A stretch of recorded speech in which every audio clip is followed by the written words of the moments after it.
I never thought I'd say it, but I was always chasing the high of the chase. The thrill of being wanted, the buzz of someone's eyes lingering too long, the excitement of not knowing what would happen next.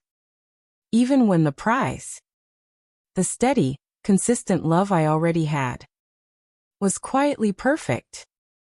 His name was Jared, and for 3 years he was the kind of man who was both steady and surprising.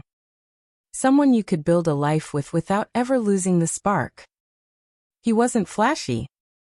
He wasn't dramatic. He was grounded in a way that drew me in, a calm gravity that made all the noise of the world fade. I was his opposite. Impulsive, restless, addicted to social energy. I thrived on crowded rooms, last-minute plans, and conversations that stretched into the night with strangers. I told myself this made me more alive. I told myself I deserved more than routines and quiet comforts. And so, when I met someone who wore excitement like a fragrance, I reached for it. That someone was Luca. He sent texts at 2 a.m., whisked me off to spontaneous beach getaways, and made life feel like a movie. I convinced myself I could have both.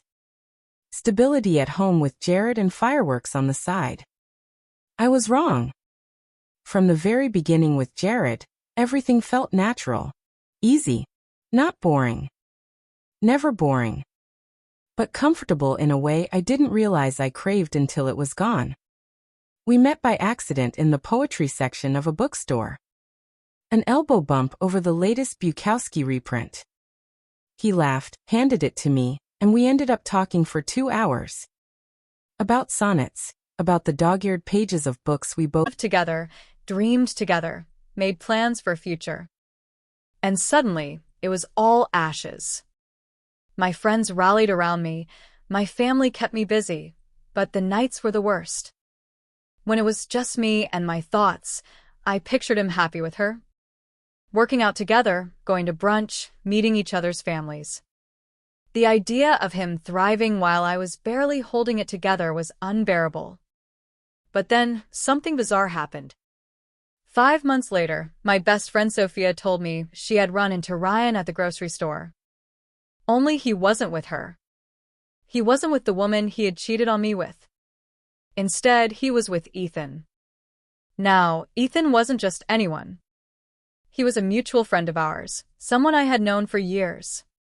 Charming, generous, effortlessly good at everything. He had been in a long-term relationship that ended around the same time mine did. We weren't super close, but we had shared countless inside jokes at parties, always exchanged hugs when we saw each other. He was the kind of person you could trust. And now, apparently, he was helping Ryan. Sophia said she overheard them in the coffee aisle. Ryan was complaining about needing a place to crash. Ethan, ever the good guy, was offering him his guest room. I felt sick. Of all the people in the world, Ethan was the last person I thought would extend a hand to my cheating ex. Why him? Why help Ryan of all people? At first, it felt like betrayal on top of betrayal. I wanted to call Ethan, demand to know what he was thinking. But then I reminded myself, Ryan wasn't my problem anymore. I didn't have to involve myself. So, I let it go. Weeks passed, and through the grapevine, I started hearing updates. Ryan had moved in with Ethan temporarily, just until he got back on his feet. The other woman had dumped him not long after I left. Apparently, she'd gotten tired of his constant need for attention and his inability to commit. I'd be lying if I said that didn't make me smirk. But Ethan was determined to help. He introduced Ryan to new people, vouched for him when he applied for a new job, even took him out to networking events. From the outside, it looked like Ryan had landed on his feet again. But cracks began to show almost immediately. A friend of mine worked at the company Ryan had joined. She told me he was already missing deadlines, showing up late, and making excuses. The same patterns that had driven me insane during our relationship were now bleeding into his professional life. By month 3 of living with Ethan, their friendship was already strained. Ryan had a habit of borrowing things without asking. Clothes, gadgets, even Ethan's car once. He'd leave messes in the kitchen, skip his share of the bills, and throw parties when Ethan was away. I didn't need to hear it from Ethan directly. I saw the signs on social media. At first, Ethan's posts were full of group outings and casual dinners. Slowly, they shifted. Fewer pictures with Ryan. More cryptic captions about learning who your real friends are, about never ignoring red flags. And then one day, a mutual friend sent me a screenshot of Ethan's Instagram story. It was a photo of 2 suitcases by a front door. The caption read, "Sometimes helping someone just teaches you why you had boundaries in the first place." Ryan had officially worn out his welcome.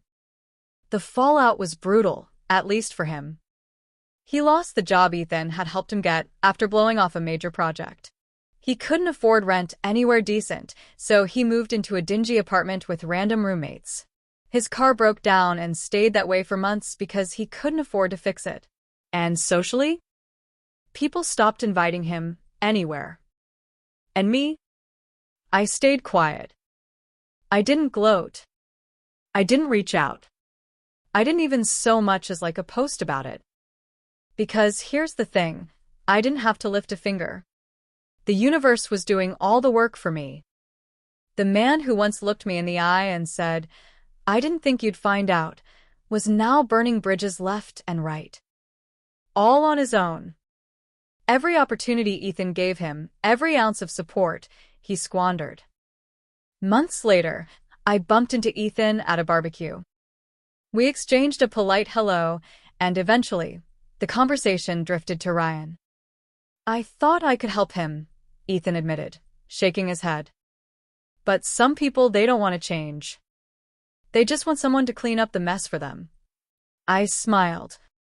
Not in a mean way, but in that bittersweet, I know exactly what you mean way. Because it wasn't about revenge anymore. It wasn't about getting the last word. It was about knowing that I had made the right choice by walking away and watching the truth reveal itself without my interference. Ryan had always been his own worst enemy. I had just been too close to see it. Ethan's experience was proof of what I already knew.